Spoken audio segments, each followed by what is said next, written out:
a long, long time ago, when animals could still talk. Or maybe before your grandmother's time, and before your great-grandmother's time, and before your great-great-grandmother's time. How does that feel? Okay, what's happening now? It's a treat that's coming? Do you feel kind of relaxed? Like I'm about to take you on a journey? We know, as soon as we hear those words, don't we? We know that we are going to have something hidden revealed. We know that we are leaving logic and that we are entering a world of time-space continuum in which there is no logic. And we know that even though what we are about to experience is unreal, it is not untrue. We know that we are going to be posed with existential questions, yes? A king must decide which of his 3 sons is most worthy to inherit his kingdom. A very destitute man who already has 12 children must find a godfather for his 13th child.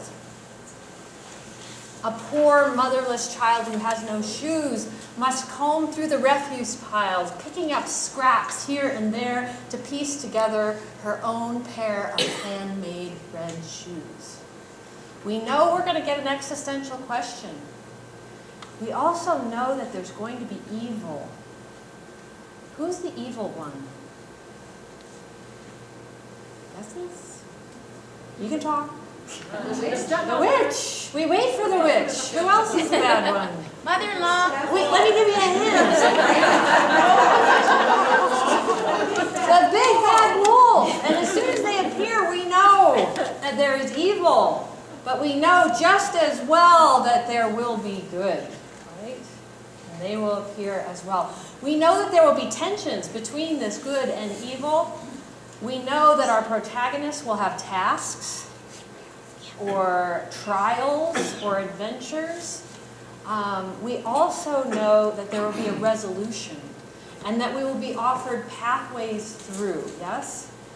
And that is why this genre is so particularly good for young children, is because they can symbolically play out, they can take their internal dynamics and externalize them onto the figures in the story and work through their own issues. Think how hard that is just for us to do as adults with language to attach, much less to small children who have no language.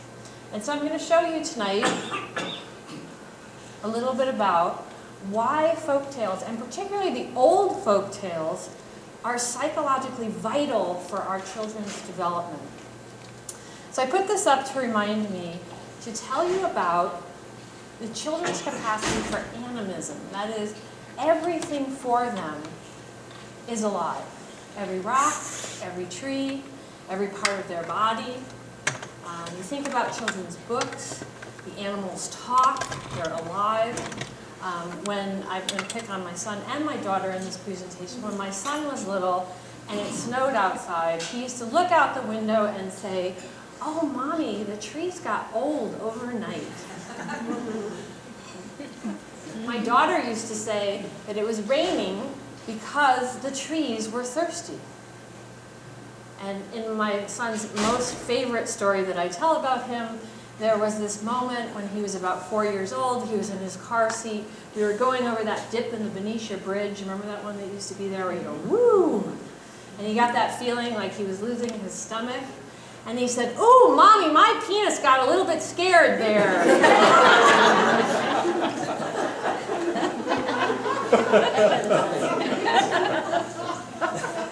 And this is the language of folk tales. So these tales speak directly to our children. So let's go forward and let's get a little bit inside the mind of a child and the sort of issues they're facing.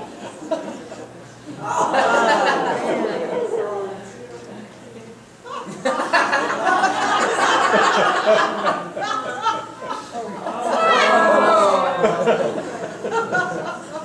we'll stay right here.